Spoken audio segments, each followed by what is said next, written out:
The San Carlos Apache Indian Reservation in southeastern Arizona, United States, was established in 1872 as a reservation for the Chiricahua Apache tribe as well as surrounding Yavapai and Apache bands forcibly removed from their original homelands under a strategy devised by Gen.Crook of using an Apache to catch an Apache, also known as Hell's 40 Acres, under United States occupation because of deplorable health and environmental conditions. Today's San Carlos Apaches successfully operate a Chamber of Commerce, the Apache Gold Casino, a language preservation program, a culture center, and a tribal college. History. On December 14, 1872, President U.S. Grant established the San Carlos Apache Reservation. The government gave various religious groups responsibility for managing the new reservations,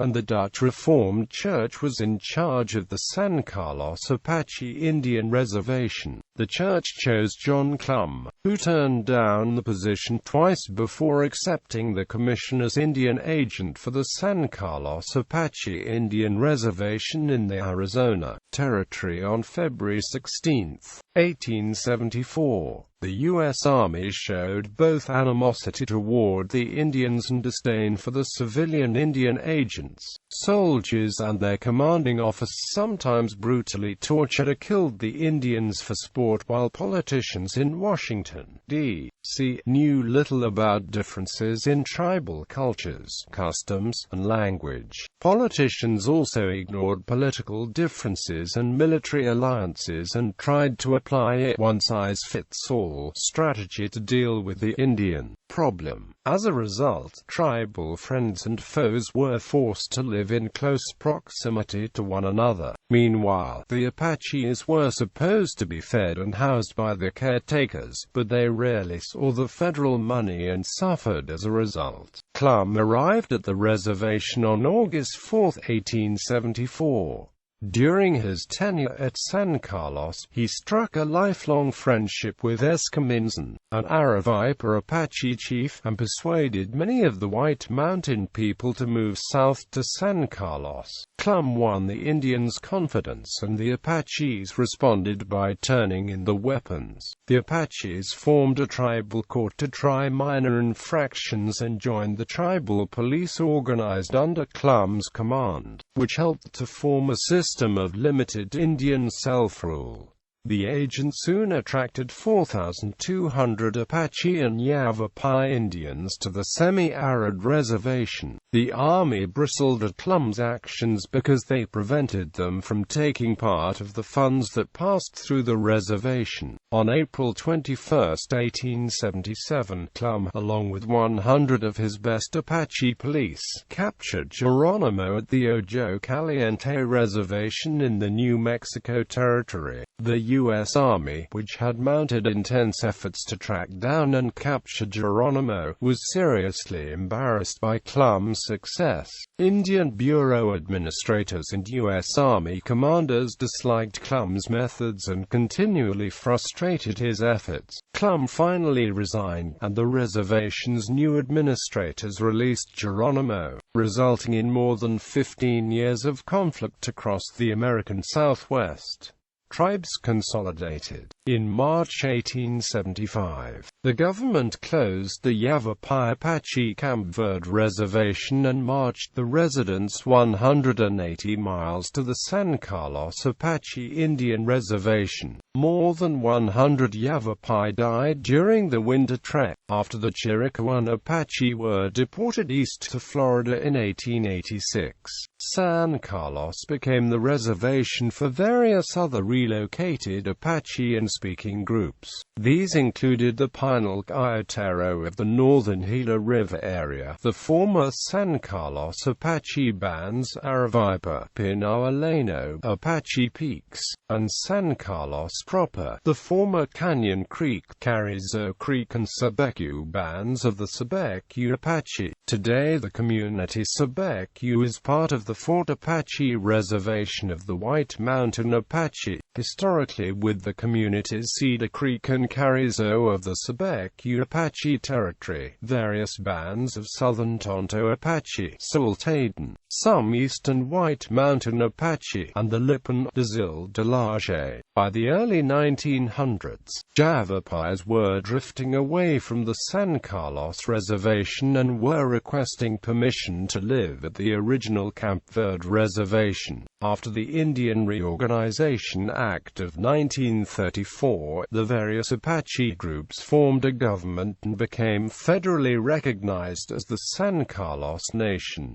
Grenville Goodwin, an anthropologist who had lived with the Western Apache since the late 1920s, helped them to decide what government they wanted to form under the new law to gain more sovereignty. Current growth and development. In 1999, the San Carlos Apache founded the Apache Nation Chamber of Commerce to create environments that ensure the greatest opportunity to succeed, and to become self-sufficient for indigenous and all communities. The ANCC encourages individuals and corporations to form business relationships with Arizona's tribal governments. The San Carlos Apache Tribe Wellness Center, established in 2003, is a tribally-run outpatient mental health and substance abuse program. The new expanded clinic includes 2 round group rooms designed to simulate traditional Apache wickiups as well as skylights to bring natural lighting into interior spaces and outside meeting space. The San Carlos Apache Tribe's Language Preservation Program, located in Peridot, Arizona, began its outreach in 2011 to the 14,000 tribal members to help preserve and develop the Apache language. In 2014, Tribal Chairman Terry Rambler announced the establishment of the San Carlos Tribal College. The tribe signed a Memorandum of Understanding with Arizona State University to help develop curriculum for its proposed 2-year associate degree. Resolution Copper Controversy. In December 2014, President Barack Obama signed the 2015 National Defense Authorization Act, which would give land sacred to the Apache in Arizona to Resolution Copper Mine, a joint venture owned by Rio Tinto and BHP Billiton. The act cleared the way for the land swap in which Resolution Copper would receive 2,422 acres of national forest land in exchange for deeding to the federal government 5,344 acres of private land. A proposal, a rider in Section 3003 of the Act, titled Southeast Arizona Land Exchange and Conservation Act, would allow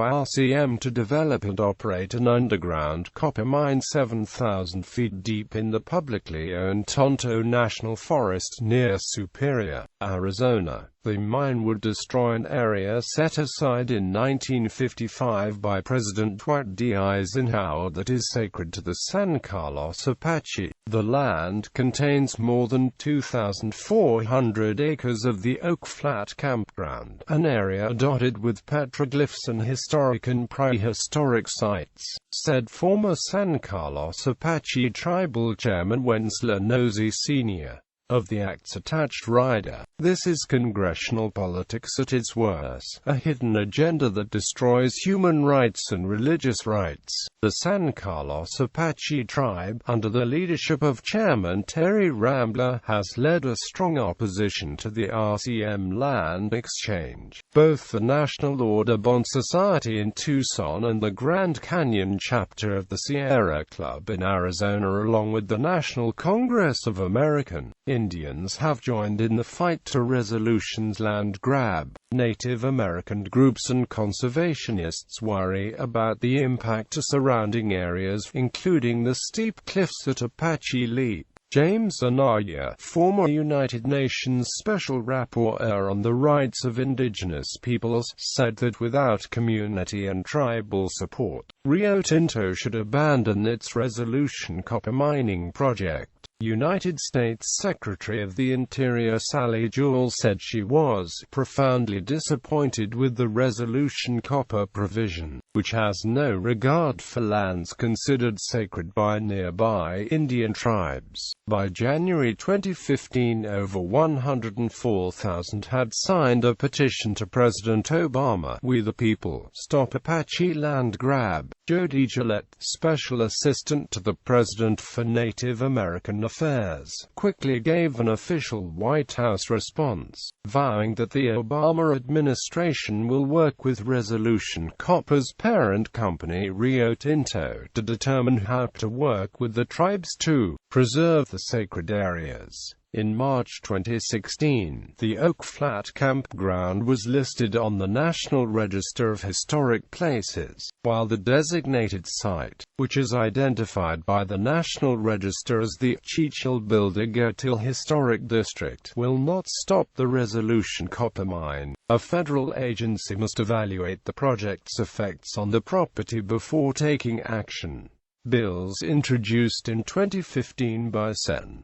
Bernie Sanders and Wahida Rasul Grijalva would reverse the land exchange deal, but neither has received a hearing. Population. As of August 2014, the San Carlos Apache tribe has an enrollment of 15,393 tribal members. The San Carlos Reservation is one of the poorest Native American communities in the United States, with an annual median household income of approximately $14,000 in 2000, according to the U.S. Census.